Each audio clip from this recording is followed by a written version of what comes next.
Very good day to all the students of class 11 science. Today I'll be discussing about the chapter atomic structure. Now in this chapter, the basic things, I will not go into the history of the discovery of the electrons, protons or the cathode rays or the J.J. Thomson experiments. I'll straight away come to the most important part of the chapter, which is called nature of electromagnetic radiation and an atomic spectra.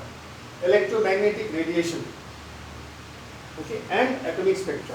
Now, whatever knowledge we have today regarding the structure of an atom is all because of our understanding about atomic spectra. So, to understand the atomic spectra, it is very important for us to understand the nature of light. Now, to understand the nature of light, it has become very important for all of us to understand a theory which is called wave theory. Now, this wave theory was, it was given by Maxwell, and he gave some important salient features concerning this theory.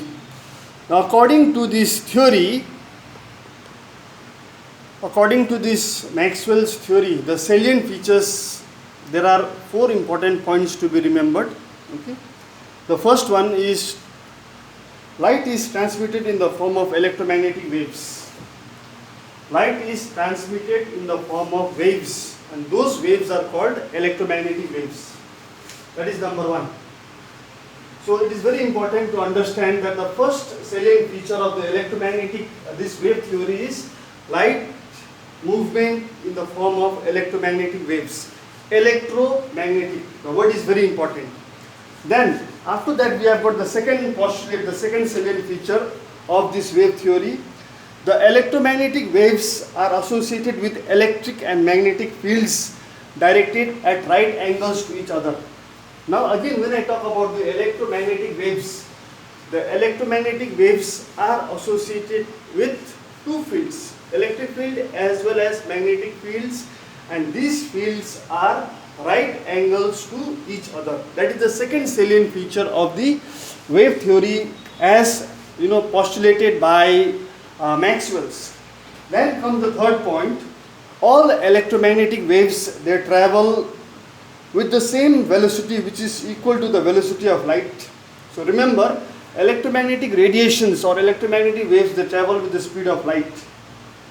Number 4, electromagnetic waves do not require any medium for propagation. We can see over here, these electromagnetic radiations or waves do not need any medium for themselves to transfer from one place to another. So these were some important salient features of the electromagnetic theory, or we can say wave theory, which is according to Maxwell's. Now this salient features of this wave theory according to Maxwell's you can refer to this in detail from the textbooks. Okay, so I am just revising them once more. The first one is over here. The light is transmitted in the form of electromagnetic waves. The second one, the electromagnetic waves are associated with 2 fields, electric and magnetic fields. And remember, these electric and magnetic fields are directed perpendicular to each other and directed perpendicular to the direction of the propagation of the wave. That means the direction of propagation of the wave, if the direction of propagation of the wave is like this, the electric and the magnetic fields are perpendicular to the direction of propagation of the wave. So if the wave is moving this way, then the electric and magnetic fields are perpendicular to the direction of propagation of the wave. So it is perpendicular at an angle of 90 degrees. That was the second postulate, second salient feature. Then comes to the third one. All electromagnetic radiations, they are associated with the speed of light. And the next one, number 4, electromagnetic waves do not require any material medium for propagation. Now, my dear students, it is very important for all of us to understand the next important thing in this chapter, the next basic thing in this chapter, which is called wave motion and its characteristics. Now, what is wave motion and its characteristics? Concerning a wave, when I talk about wave motion and its characteristics. When I say wave motion, you have to understand over here the word wave motion. Suppose I draw a wave. It goes up like this, it goes down, it goes up, it goes down like this. That's a wave. Okay. Now, so this is what we have to understand in this wave motion and its characteristics. The first thing to be understood in this wave motion and its characteristics is the various parameters which are associated with the wave. So, now the first thing I'll explain you is number one, which is called wavelength. The first one is called wavelength. The first one is called wavelength. Now, in a wave, this highest point of a wave, it is going in the positive, this is negative. So the highest point in a wave, it is called crest, C-R-E-S-T, crest. Okay? And after that, when you come down on the negative side of this diagram, the lowest point of a wave, it is called trough, T-R-O-U-G-H, trough. So this is very important to be understood. So now the first thing is wavelength, denoted by the symbol lambda over here. Now, if you come down and go up like this, again you get another crest over here. This is another crest. So this distance from here, from one crest to another crest, it is called wavelength in the language of wave motion and its characteristics. So please try to understand. This is called wavelength, wave motion and its characteristics. The first parameter to be understood is wavelength. It is called lambda. The distance from one crest to another crest is called wavelength, denoted by the symbol lambda. Or suppose if I continue this further, it goes like this. So this also becomes the trough. So if I draw or do some measurement over here, this also becomes a wavelength. The distance from one trough to another trough also becomes a wavelength. Now, let us go slightly in detail regarding this wavelength concept. Regarding the wavelength, we have already understood what is the symbolic representation of the wavelength. It is lambda. I have told you the distance from one consecutive crest to another consecutive crest, or the distance from one consecutive trough to another consecutive trough is called wavelength. To go slightly regarding the measurement of the wavelength, the units, it's important.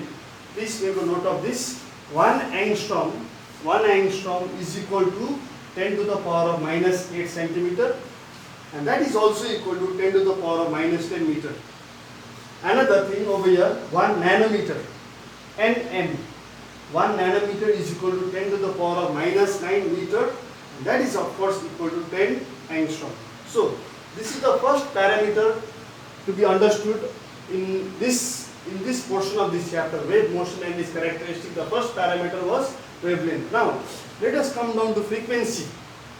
The second parameter over here under wave motion and its characteristics is called frequency. The symbol is small v. It is nu. We call it as nu. Nu, frequency. Now we have already learned what is frequency in class 9, 10 in our physics textbooks. Okay. Now here when we talk about frequency, it is very important.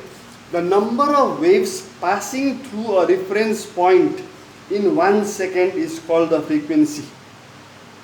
The number of waves, the number of waves passing through a reference point in 1 second. The second over here, the time factor becomes very, very important over here. The number of waves passing through a reference point in 1 second is called the frequency, and it is represented by the Greek alphabet, which is called nu, nu. Okay. Now 1 hertz is 1 cycle per second. Please remember that 1 hertz. Unit to measure frequency is 1 hertz. 1 hertz is 1 cycle per second, or you can say per second also, per second like this. Okay, so that is the unit to measure the second parameter for understanding wave motion and its characteristics, which is called frequency. Okay, now let us move ahead. Now we have the third parameter for wave motion. It is called velocity, represented by the symbol c. And velocity is defined as the distance traveled by a wave in 1 second. The formula over here is c is equal to mu lambda. This mu is frequency. C is equal to mu lambda. So this is the third parameter for understanding wave motion. Now the next one is,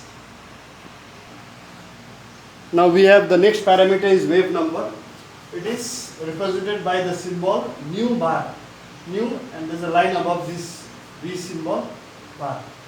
The definition, it goes like this: the number of waves which can be accommodated in unit length is called wave number. Okay. Now the formula for wave number nu bar is this: 1 by lambda in centimeter. This is the formula you have to remember. Okay.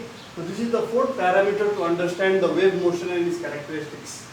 The next one, number 5, the fifth characteristics, the fifth parameter, it is called amplitude. Amplitude. A-M-P-L-I-T-U-D, amplitude. You can write it as A also, small a. So what is amplitude? Let me tell you. The height of a crest or the depth of a trough. The height of a crest. The height of a crest or the depth of a trough. You know, this height of a crest or depth of a trough, it is called amplitude. It can also be measured in centimeter or any other lower units. Now, my dear students, these are the important parameters to be understood nicely in understanding the chapter, main important part of this chapter, the wave motion and its characteristics. Now, in my next video, I will be discussing about the portion which is called electromagnetic spectrum. So I would like to end this short video over here only. So till here, please revise whatever I have taught you and try to understand and remember these parameters. Thank you so much.